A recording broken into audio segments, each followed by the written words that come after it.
150 meters this way. Hi, my name is Megan.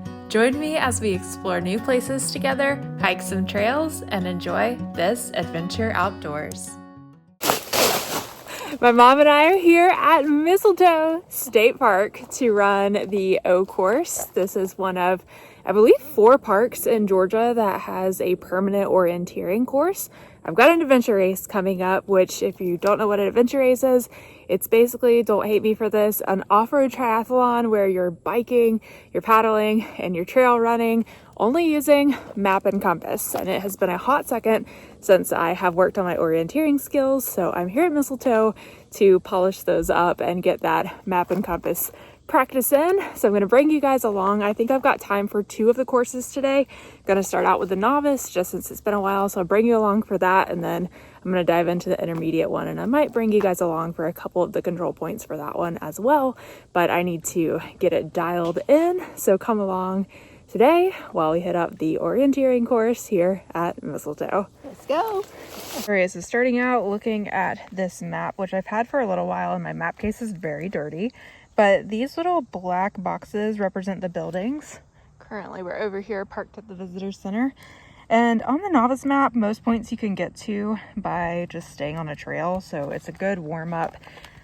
These are the kinds of clues that I might find myself getting in an adventure race, but I'm going to try to not look at them. You can look at these are orienteering clues, the little symbols, but to be honest, I have to look those up every time. So we're gonna go for our first control point, which is right here, and it looks like we can just follow this trail right to it.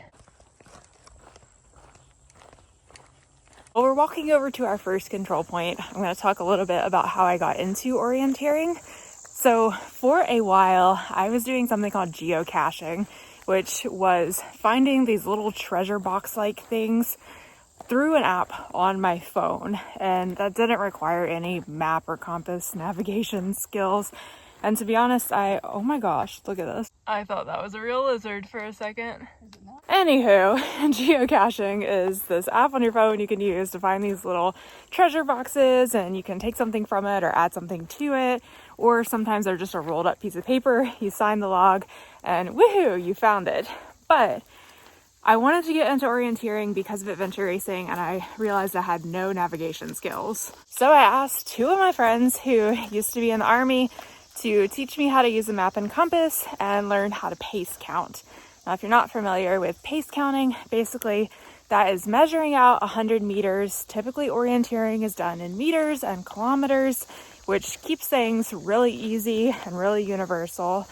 And I found out that I, on average, walk about 123, 124 steps for 100 meters. That'll come into play a little bit later when I'm not finding control points on a trail and when I'm going off into the woods. Pace counting becomes very important because if you've got to control 400 meters away, then I know how many steps about it's going to take for me to get there.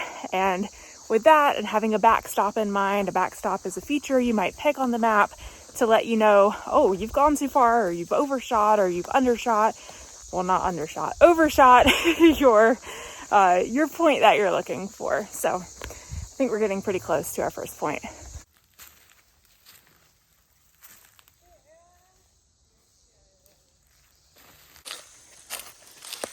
Woo! This right here is what the control points look like on a permanent orienteering course. For me, when I am going out, there are these little flags that are hidden. They're the same colors, orange and white, but they're typically reflective as well, so sometimes they're easier to find in the night. I'm gonna look at the map and figure out where we're going for our next CP. All right, we are gonna continue on down this trail to head to our next checkpoint. We can tell this trail has not been used very often because it's midday right now and there are so many spider webs we're walking through.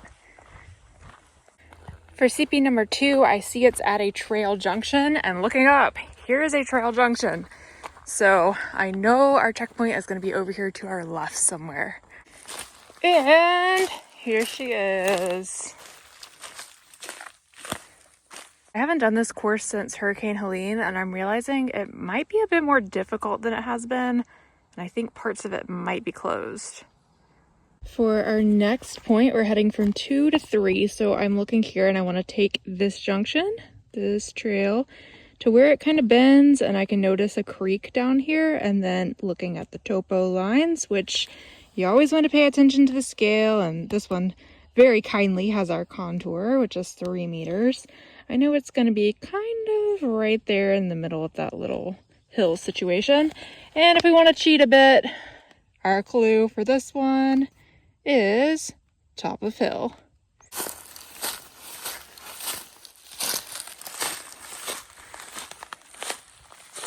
So I'm reading the features and I'm noticing that over to my right on this trail is going to be a bit of a divot slash creek.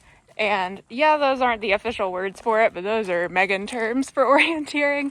And there we go, over to my right. I don't know if you can see it very well, but there is a ravine kind of over there. So I know I am on the right trail and on the right track. Obviously, the more you do something like this, the faster you can go. Like, I could probably run this course, but I'm just not going to because I'm brushing up my skills. I'm trying to use my compass even though I don't need it. But the more you do this, the more you can kind of look at your map and kind of figure out what things are going to be looking like around you.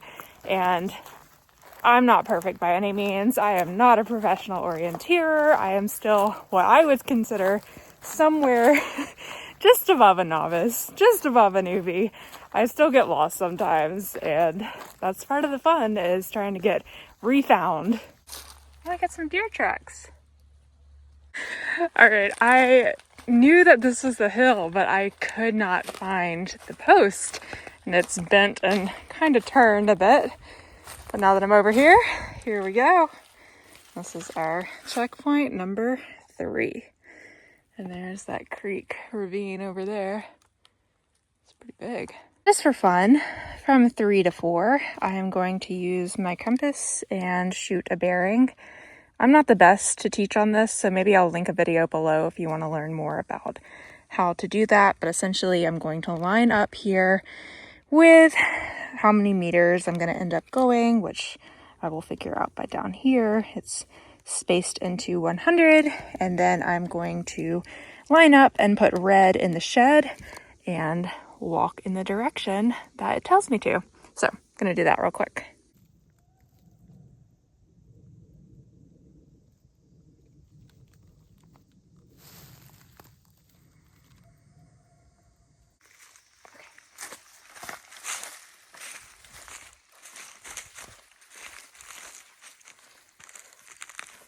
I'm doing something that I don't know the technical term for, maybe spotting, where I'm just finding a tree out in the distance so I don't constantly have to be looking down at my compass. And I'm walking towards that so I can just focus on counting. 55, 56, 57, 58, 59, 70. So I'm following my red arrow, keeping red in the shed. I'm following this red arrow.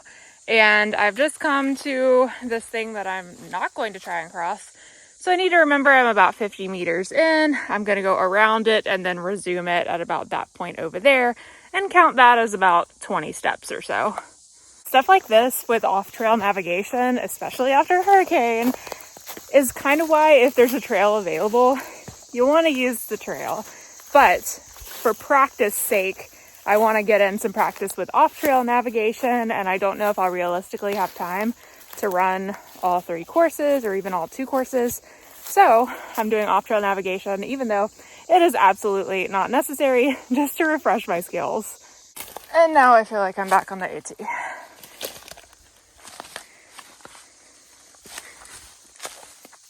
Back up here to the trail, which I'm supposed to cross, and it should be just over here, which I think I see it right there at the edge of the tree line.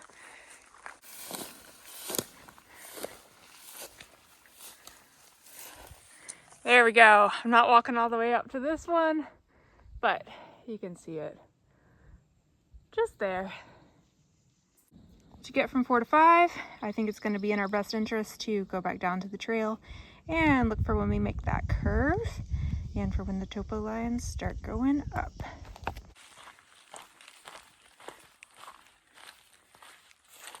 human brains are inherently reward based, and I find this sport incredibly satisfying because you're actually finding something physical that you're looking for. I don't know, just knowing that you got there, seeing the reward of what you were just working for to get to, especially if you're doing off-trail navigation, then it's just very satisfying. Obviously, as I said, by no means am I an expert. It's just something that is super fun for me to do, and it helps me with my nav skills when I'm biking and on the trail and even on the water for adventure racing. Now, if you want to get into orienteering, there are local clubs. So I'm in Georgia, and the Georgia Orienteering Club, GAOC, hosts meets pretty regularly in the fall and winter. You can probably tell from this video that it's a bit overgrown in the summer, it's a bit hot in the summer, and I will probably try and go to 1 or 2 meets in the fall or in the winter that are close to me, up probably in North Georgia or so. But usually places have a local orienteering club, so if you want to get into the sport, there are people who are more than happy to take you under their wing.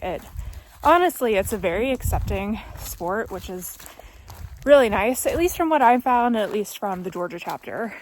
I don't know if y'all can see this, but this spider was just in the trail, little buddy. Thanks for silk blazing, Mom. Anytime. So for me, as I go, I like to turn the map and keep my thumb right here. I think I've heard people call this thumbing the map, but basically I know we just took this turn and I know we're getting kind of close, and I know to look out for it on my right as the ground starts to rise. I mean, this is crazy. So this bridge, which is crossing the creek, is closed, but also was my backstop for number 5. So that means we've missed it. It's kind of somewhere in all of this deadfall. All it took was me turning around and walking back a couple meters, but I don't even know if you can see it. It's kind of caught in all that underbrush up there, if you can find the little white dot. Looks like this bridge is out, so we've got to find a way now to get across the little gully, which is normally a creek.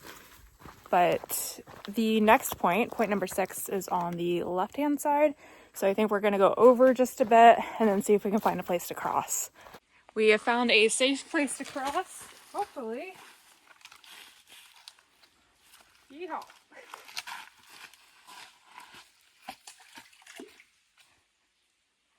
Oh my gosh, there's a frog! 2 frogs.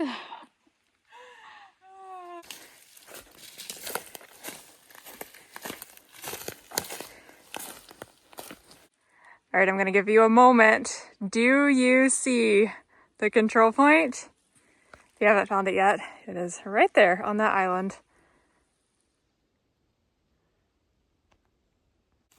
That was point number 6, so that we don't have to find another place to cross the stream today and find number 7. We are actually going to go straight from 6 up to 8, which has a very lovely backstop of the road. But I think that's going to be between 400 and 500 meters, so I'm going to get that situated on my compass, and then we're going to pace count up to control point 8. All right, after looking at this, instead of shooting straight across, I am actually going to take us up to the road, and then we're going to road walk, because I think that's going to be a little bit faster and a little bit easier, because this is the terrain we're dealing with. Basically, we're heading to the top of that, but we're going to go around a bit because my mom thinks she's found an easier route to get up there. That's crazy. It's wild how many trees are down. All right, we made it to our spot. Red in the shed, arrow is this way. Let's go. I do see some power lines, so I think that means we're getting closer.